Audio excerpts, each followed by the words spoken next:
Margaret always trusted her memory, until she woke in the hallway at 3 a.m., unsure what she was looking for. Most women her age would shrug it off as just being tired. But what if that's the first sign? In this journey, you'll uncover 8 quiet signs of an aging brain that show up at night, often missed, often dismissed. Let's begin with the first clue Margaret ignored, before anything else seemed wrong. 1. Waking up in the wrong room, and not remembering why. Margaret had always been a light sleeper, but lately she found herself waking not just from dreams, but in unfamiliar places. One evening, after falling asleep in her bedroom, she awoke confused and sitting upright in the guest room chair. She looked around, clutching her robe, unsure how she'd ended up there. She told herself it was nothing, a bad dream maybe, but this wasn't the first time. This moment matters because it shakes something deep in us, the sense of home inside our own minds. For women who've built lives around consistency, comfort, and cozy rituals, suddenly not recognizing your own room, even for a few seconds, can feel like a thread slipping loose from your mental tapestry. It's more than grogginess, it's disorientation. At night, our brains cycle through phases of neural cleanup,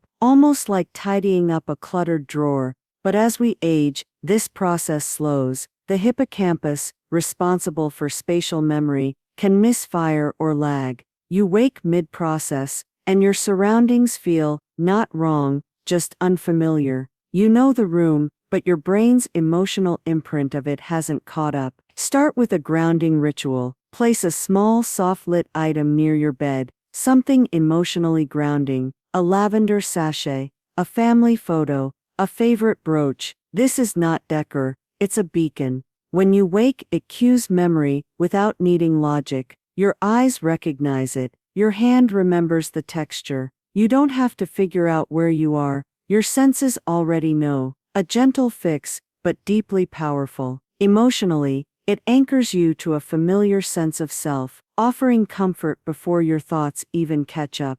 2. Forgetting why you got up in the first place.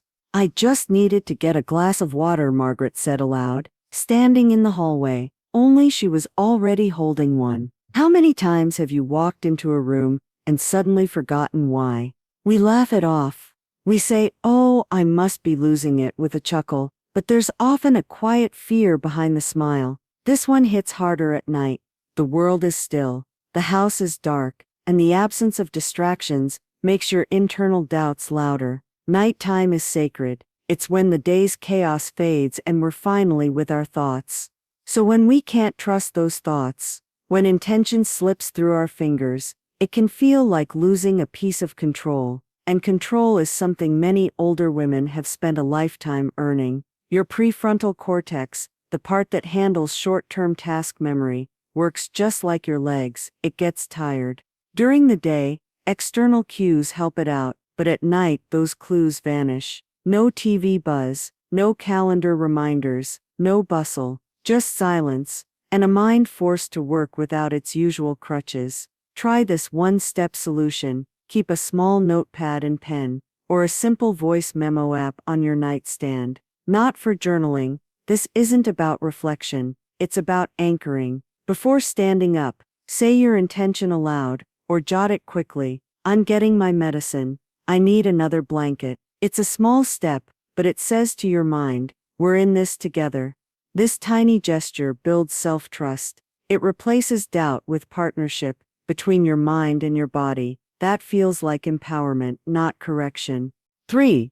The forgotten dream, gone before morning tea. Margaret used to wake up laughing. "You were a baby last night, chasing ducks through the kitchen," she'd say to her daughter, over morning toast.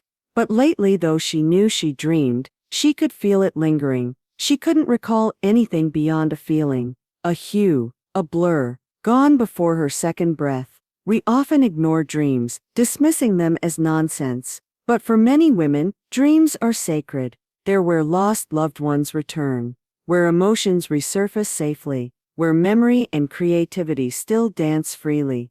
So when those dreams vanish faster than steam off a kettle, it's not just a sleep issue. It's a quiet grief. REM sleep, The phase when dreaming occurs shortens as we age. That means dreams are less vivid and more difficult to encode into long-term memory. Your brain still creates them, but struggles to store them, like trying to catch mist in your hands. Before bed, place a small, unusual object on your pillow. A key, a shell, a tiny pine cone, something that doesn't belong there. As you lie down, tell yourself, "I'll remember something in the morning." Then when you wake, before reaching for your phone or turning on the light, look at that object. Close your eyes again. Stay still. Let your mind wander. Even if all you recall is ocean or green sweater, write it down or whisper it aloud. This ritual isn't about decoding dreams, it's about validating that something happened inside you, and it mattered. The emotional reward, it's not about recollection, it's about recognition. You're telling your inner world, "You exist. I'm listening," and that creates a deep sense of wholeness. Each of these signs might feel small or easy to dismiss, especially if they happen alone, but when they start appearing together, they're not just quirks. They're messages from a brain quietly adjusting to age and asking for gentle, mindful support. So tell me, have you ever experienced a moment like one of these and brushed it off? I'd love to hear your story in the comments. Let's open the conversation together. 4. The loop you didn't notice until it became a pattern.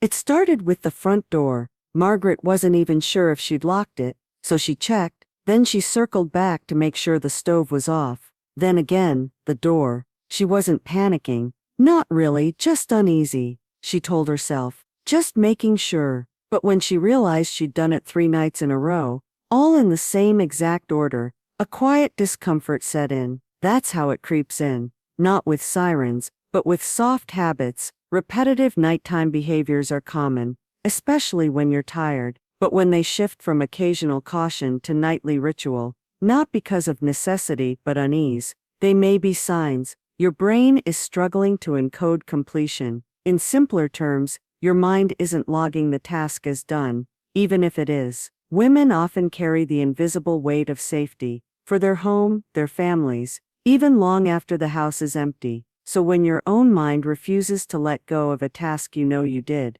it feels like losing trust in your most loyal helper, your intuition. As we age, the brain's ability to mark off small actions, like locking doors, taking pills, or switching off lights, can dull. It's a glitch in the confirmation loop, not a flaw in your memory. Your logic says, "I know I did this," but your brain didn't register the final checkmark. Create a done card, a small notepad, with 3 to 5 nightly tasks you usually repeat. Use checkmarks or stickers if that feels more comforting. Each time you complete a task, say it aloud as you check it off. "I locked the front door." Check you're not babying yourself. You're reinforcing a neural pathway, using 3 senses: visual, the check, verbal, your voice, and tactile, your hand. The result: relief, peace, and the simple pleasure of knowing things are done, without getting up twice to be sure.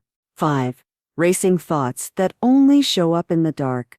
There's a certain quiet that only lives at 2:15 a.m., and for Margaret, it's when her thoughts raced the most.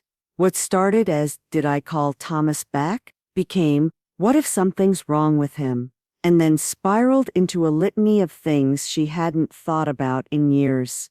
In the stillness of night, the mind whispers its loudest stories. It's not always anxiety in the panicked sense. Sometimes, it's just restlessness, a river of thought that won't settle. You're not in distress, you just can't stop flipping pages in your mental notebook. Many women wear strength like a well-loved shawl, but that strength is often built on holding in worries during the day, so they don't spill over into conversation or worry loved ones. Night becomes the only space where those thoughts are free to roam, and that freedom can feel more exhausting than restful. At night, especially in the second half of your sleep cycle, the brain processes unresolved emotional tasks. When the mind hasn't been given time during the day to process these worries, it opens the file cabinet at night. Keep a thought basket beside your bed, not a journal, not a to-do list, just a simple notepad where you write down what's looping in your head without solving it. No pressure, no answers, just worried about Thomas.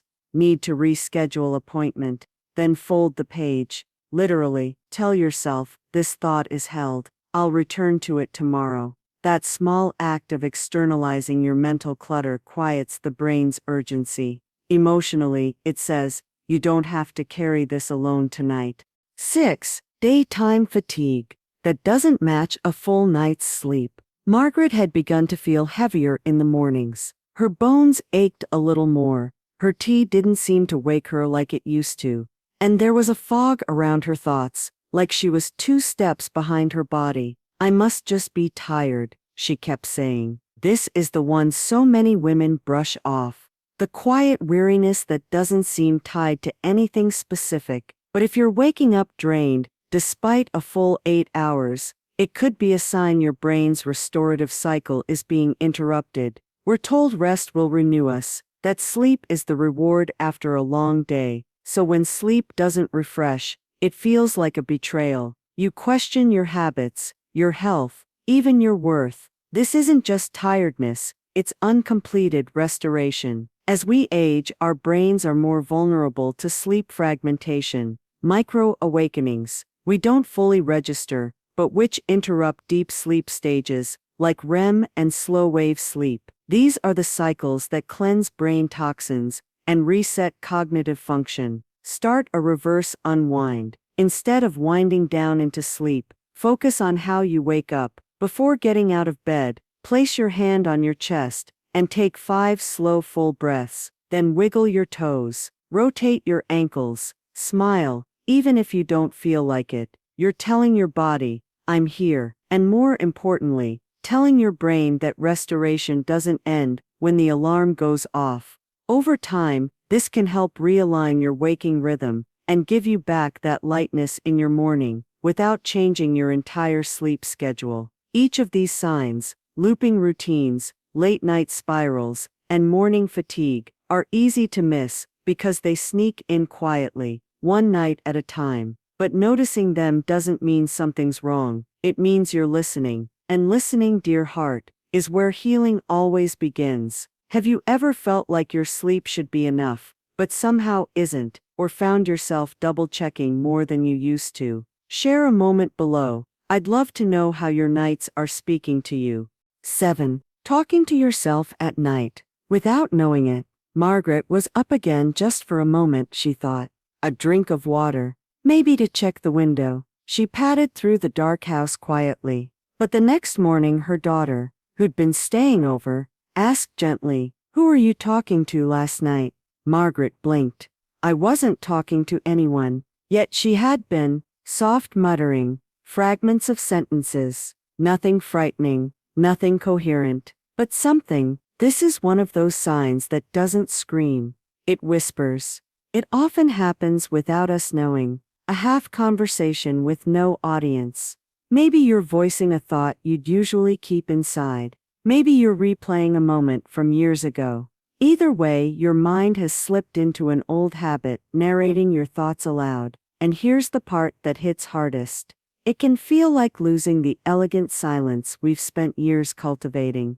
Many older women pride themselves on grace, discretion, and dignity. Talking to yourself in the night, especially unknowingly, can feel like slipping out of control. But it's not a sign of madness. It's a sign of a brain trying to release pressure through speech. Night muttering can be tied to mild cognitive disinhibition, where the brain loosens its usual internal filters while half asleep. It's most likely to happen during transitions between deep sleep and lighter sleep stages, especially if the mind is wrestling with unresolved thoughts. First, offer yourself gentleness. This isn't something to fix, it's something to gently observe. If it continues, try placing a small voice recorder near your bed for a few nights. It's not about surveillance. It's about curiosity. Listen back in the morning. Was it chatter? Was it mumbling? Was it dreaming out loud? Then try this before bed. Speak out your day. Just 5 minutes. Sit on the edge of the bed and say it aloud like a story. Today I called Emily. I made soup. I remembered that silly trip to Brighton. This exercise helps release thoughts before sleep steals the gate key. Emotionally, this small habit gives you back your sense of intentionality. Your voice is yours, and when it's used with purpose, even softly at night, it becomes a friend again. 8. Dreams so vivid, they linger, but not in a good way. Some dreams are gentle, like a breeze lifting old curtains. Others, they stick. They don't just visit, they haunt. Margaret had one last week. Her late husband appeared, but it wasn't peaceful. He was angry, confused, saying things he never would have said in life. She woke shaken, palms damp, breath caught in her throat. Even hours later, she felt fragile, unsteady on emotional legs. Vivid, emotionally intense dreams become more common as the brain processes older memories that haven't been fully stored or resolved. Often they resurface at night, when your emotional guard is down, especially for women who've always prioritized everyone else's feelings over their own.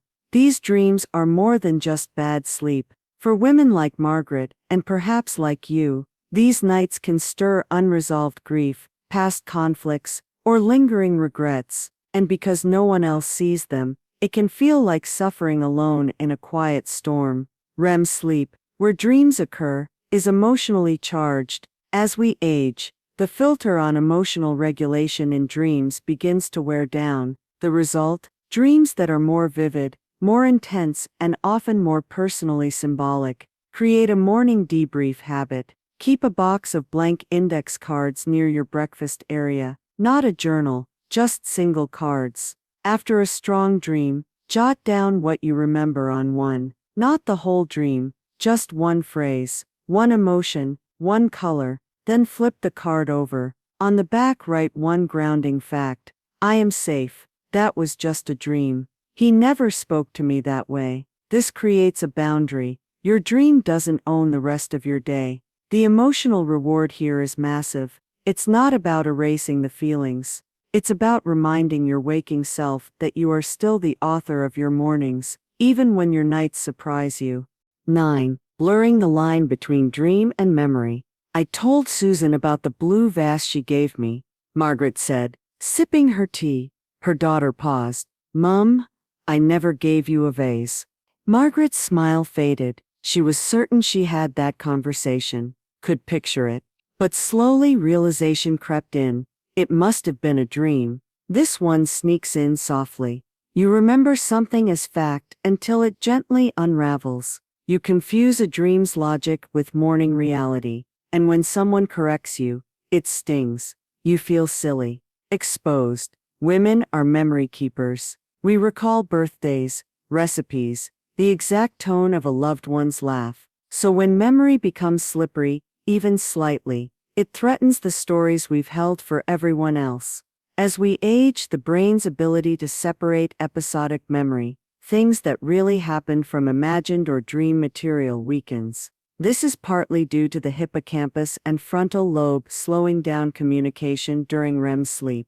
That means dreams can become imprinted like memories. Start a simple 2-column notebook. Label the first column dream, and the second memory. Each morning, if something feels foggy, write it down, then leave it. Later in the day, revisit it. Can someone confirm it? Can you recall where it happened, or just that it happened? No judgment. No shame, you're just collecting stories and sorting them into baskets. The emotional payoff, enormous. You give yourself permission to wonder, without feeling embarrassed. You honor the mystery of your mind, while gently organizing what stays and what's simply visited. These signs aren't mistakes. They're signals, clues that your brain is still alive, still adapting, still holding on to threads of a life richly lived. Noticing them doesn't mean decline. It means wisdom in action. Have you ever had a dream that stayed with you too long, or blurred into a memory? Share your story in the comments. I'd be honored to read it. 10. Losing the thread mid-thought, even in dreams. There's a peculiar kind of silence that fills the room when your own mind drops a sentence halfway. Margaret was dreaming again. She was at a train station, speaking to someone she recognized but couldn't name. Just as she opened her mouth to finish a sentence, it evaporated. Not just the words, the meaning, gone like smoke. She woke up with a strange ache. Not fear, but frustration. Not remembering a dream is one thing, but forgetting within the dream felt like something deeper, something slipping through her hands. For women who've spent a lifetime holding conversations together, raising children, running households, being the glue in social circles, losing words even in sleep feels like losing part of your voice. And voice, for many of us, is tied to value. This is called dream interruption lapse, and it's increasingly common in older adults. The neural pathways used for memory, speech, and symbolic connection start to compete for energy. In REM sleep, where dreams unfold, those systems are operating without the external anchor of environment. If one of them falters even slightly, the dream logic collapses mid-thought.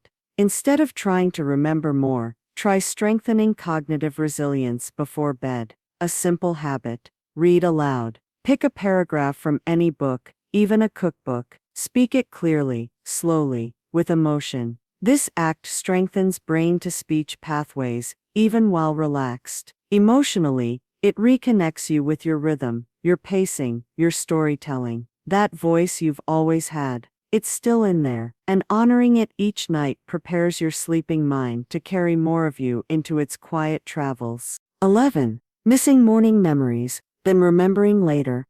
It started with little things. Margaret would wake and swear the night had been dreamless. No recollections, no insights, just a blank page, but hours later at breakfast, or while folding laundry, something would click, a detail, a sentence, a face. And with it came confusion. Why didn't I remember this earlier? This is one of those signs that hides in the in-between. You think your night was empty, but it wasn't. Your brain simply delayed the delivery. As women, many of us are used to being the keepers of detail, remembering anniversaries, who likes which tea, where the keys were last placed. When your mind withholds its own memories, especially something as intimate as a dream, it can feel like being left out of your own story. This is called delayed recall, and it's often tied to a slower re-engagement of the hippocampus and temporal lobe upon waking. It's like your brain stored the dream in a drawer, but didn't open it until it sensed the right cue later. A scent, a sound, even a certain light. Create a memory bridge in the morning. Right after waking, light a candle with a familiar scent. Vanilla, citrus, or something you associate with calm. Then sit with it for 3 minutes. Do nothing else, no phone, no noise, just the scent, and your breath. This sensory ritual activates pathways that gently call memory forward. You're not yanking at your brain, you're inviting it, and the emotional benefit. You stop blaming yourself for not remembering. You create a space where memories feel welcome, not demanded. That small shift can restore so much peace. 12. Feeling like the night was too long, or gone too fast. Have you ever woken up and couldn't tell if you'd slept 10 hours or 2? Margaret began noticing it more often. Some mornings, she swore it had been a long, dragging night, only to see the clock prove otherwise. Other mornings flew by in what felt like a blink. The strange part? She wasn't restless either way. It was her perception of time that had shifted. Time is one of the few things we've always managed. From babies' feeding schedules to the oven timer to doctor appointments, we've ruled the clock. When time begins to feel untrustworthy, it strikes at our sense of order, rhythm, and predictability. As the brain's internal circadian rhythms shift with age, so does our perception of time. Melatonin production changes, sleep depth varies, and neurotransmitter shifts can blur our sense of continuity between sleep stages. The result? Time either stretches or contracts emotionally, without matching what actually happened. Anchor your mornings. Don't reach for accuracy, reach for steadiness. One simple habit: keep a song or a specific audio clip you love near your bed, something gentle and familiar. Play it as soon as you wake. Do this every morning, not because the music tells you the time, but because it tells you you're awake. It anchors your day to something steady and chosen. Emotionally, this gives you back your rhythm. It may not fix the clock, but it repairs your relationship with it. These moments, fragmented thoughts, late arriving memories, distorted nights, aren't failures. They're small signs your brain is adjusting, adapting, still reaching for the light. Which of these have you noticed in your own nights? I'd be truly honored to hear your reflections in the comments. Let's walk this journey together. 13. When I'm fine, starts sounding unconvincing. Even to yourself, Margaret always said she was fine. It was her answer to everything.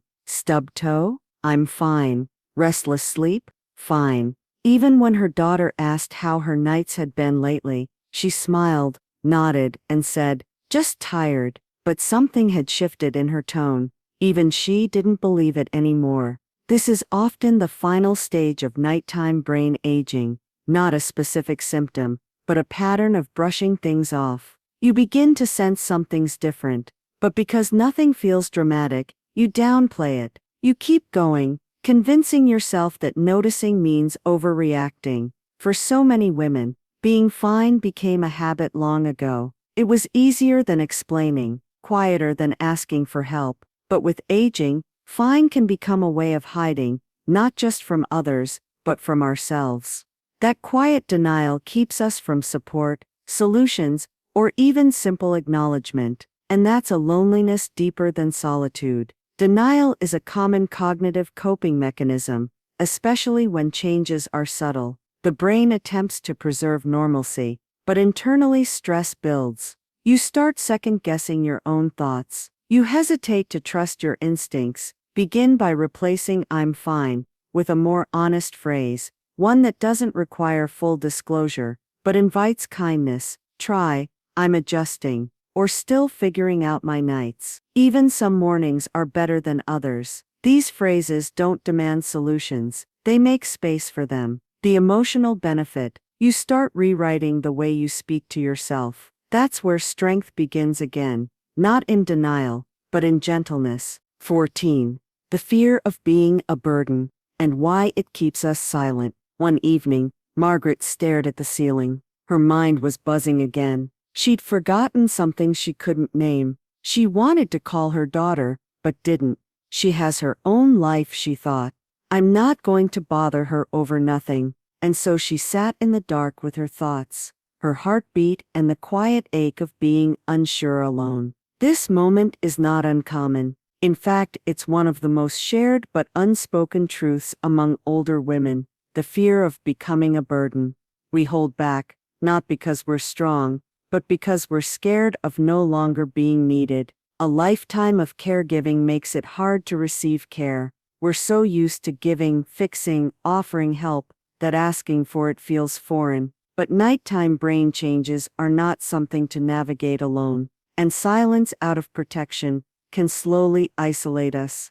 Studies show that older adults who voice even small health concerns early, especially around sleep and cognition, feel more supported, more connected, and often experience fewer worsening symptoms. Early expression leads to empowerment, not dependence. Pick one person you trust, a daughter, a neighbor, a sister. Establish a shared code word. It could be silly or sweet, moonflower, twilight. Something you can say or message when you're having an off night and just want a small check-in. No big conversation, no explanation, just a gentle tap on the glass that says, I'm here, and I need to feel someone else is too. This changes the emotional script. You're not burdening, you're bridging. 15. Realizing you're not the only one, and letting that bring peace. It wasn't until Margaret casually mentioned her recent dreams during tea with her friend Dora that something shifted. Dora leaned in and whispered, I've had those too, the ones that cling to you all morning. They laughed, they nodded, and for the first time in weeks, Margaret felt like her mind wasn't drifting into something foreign. It was just changing, like everything does. We spend so much of aging thinking we're the only ones going through these quiet shifts. But when you start talking about it, truly talking, something magical happens. You realize your story is not strange, it's shared. Loneliness in aging isn't just about being alone, it's about feeling different, feeling like your mind is doing things that others might not understand. But when those small truths are spoken and mirrored back by someone else, it restores your place in the world. Emotional mirroring and peer validation activate parts of the brain associated with calm and connection. Talking about your symptoms, especially with others your age, can lower stress markers and reduce the brain's threat response. Host a memory tea. You don't have to call it that. Just invite a friend or two and bring up the topic gently. Have your dreams changed over the years? Or do your nights feel longer lately? This isn't a therapy group. It's a gathering of wisdom, a place to witness each other. The emotional reward, it's immense. You return home not just understood, but reconnected. These final signs aren't symptoms of decline. They're invitations to speak, to listen, to reach, to rest. You're not unraveling, you're evolving, and evolution, dear friend, is the most natural thing in the world. Have you found comfort in another woman's story recently? Or realized something wasn't just you after all? Share below. I'd love to hear what helped you feel seen. Well, who knew your brain had such a wild nightlife, huh? The good news? You're not broken. You're brilliant, just slightly rebooting. Start small, stay curious, and laugh at the weird dreams. Now drop a comment below. Tell me which sign surprised you most. Let's grow wiser and weirder together.